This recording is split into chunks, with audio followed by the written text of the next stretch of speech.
Les céréales panifiables sont les céréales pouvant être utilisées dans la fabrication du pain. Il s'agit principalement du froment, c'est-à-dire du blé.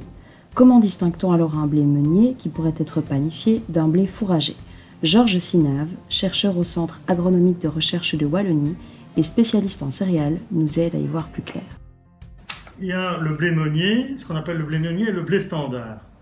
Alors si je vous ai sorti celui de 2014, c'est pas innocent, parce qu'en 2014, il vous spécifiait des critères pour le blé meunier, tandis que maintenant, on n'en spécifie plus. Ce que nous montre M. Sinave, c'est le tableau édité chaque année par Synagra, l'association professionnelle de négociants céréales et autres produits agricoles, qui régit les normes en fonction des cultures. Depuis 2018, la culture de blé à des fins d'alimentation humaine est devenue tellement marginale que Synagra ne définit plus de critères techniques. En fait, ce qu'ils font, c'est des accords bilatéraux entre fournisseurs et utilisateurs. Moi, j'utilise encore le référentiel 2014 parce qu'il n'était pas mauvais en soi, et aussi à des fins de comparaison. Mais eux, ils l'ont supprimé parce que il n'y avait plus d'engouement. Maintenant, les choses peuvent changer.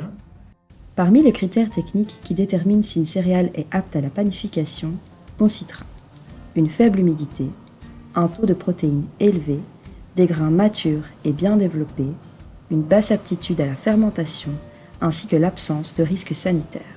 Ces critères sont mesurés en laboratoire, notamment ici, au CRA, et sont des indicateurs utilisés dans la sélection des variétés de blé mis sur le marché.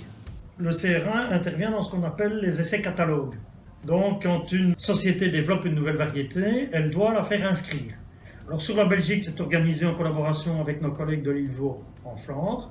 Et en fait, il y a une dizaine de lieux de culture répartis sur la Belgique, dans lesquels on implante des variétés témoins et pour lesquels on implante aussi des variétés qui sont en demande d'inscription. Elles subissent pendant 2 ans des essais.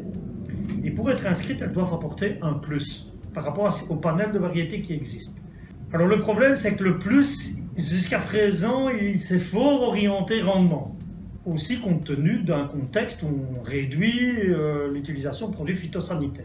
Cet aspect-là, ça fait très longtemps qu'il est intégré dans les aspects variétaux.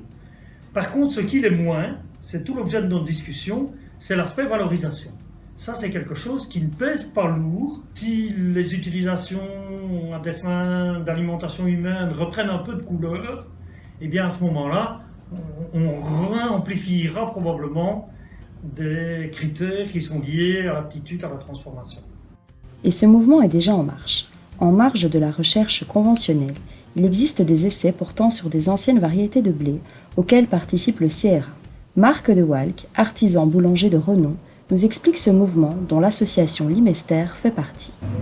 En fait, on a créé Limester parce que c'est le réseau Semences Paysannes qui m'a fait comprendre que les semences conventionnelles qui passaient en bio, c'était des semences prévues pour une culture qui était pratiquement sous perfusion. Donc la volonté du réseau Semences Paysannes, c'est de retrouver des semences qui savent aller puiser dans la terre. Ces semences de blé, dits anciens, donnent des plants qui optimisent les qualités nutritives plutôt que de miser sur les critères technologiques. Le cahier de charge, c'est l'industrie qui le fait et l'artisan, rien. Et puis, ces cahiers de charge ont été faits en fonction d'une intensification du travail.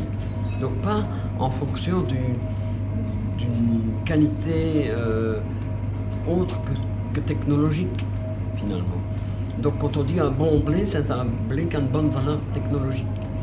Faudrait-il alors penser à adapter ces critères? On doit pratiquement revoir un peu, réviser un peu tout le bazar. Surtout au niveau nutritionnel. C'est quand même curieux que tous les anciens blés, si on remonte aux petites époques, c'est clair. Nutritionnellement, on a perdu. Toutes les qualités panifiables requises pour l'industrie, eh bien, on ne les a pas pour l'artisanat. Donc le curseur devrait être mis plus bas. Monsieur Sinave nous le confirme, la recherche est au fait de ce retour à plus de savoir-faire au sein de la filière.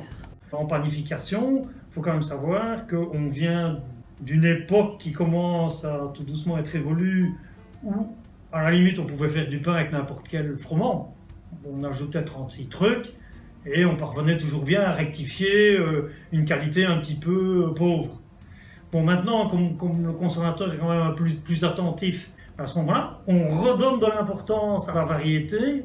On essaye de trouver des variétés qui supportent mieux des modes de panification plus doux, exempts d'additifs. Donc, ces éléments-là sont des nouvelles donnes pour examiner autrement.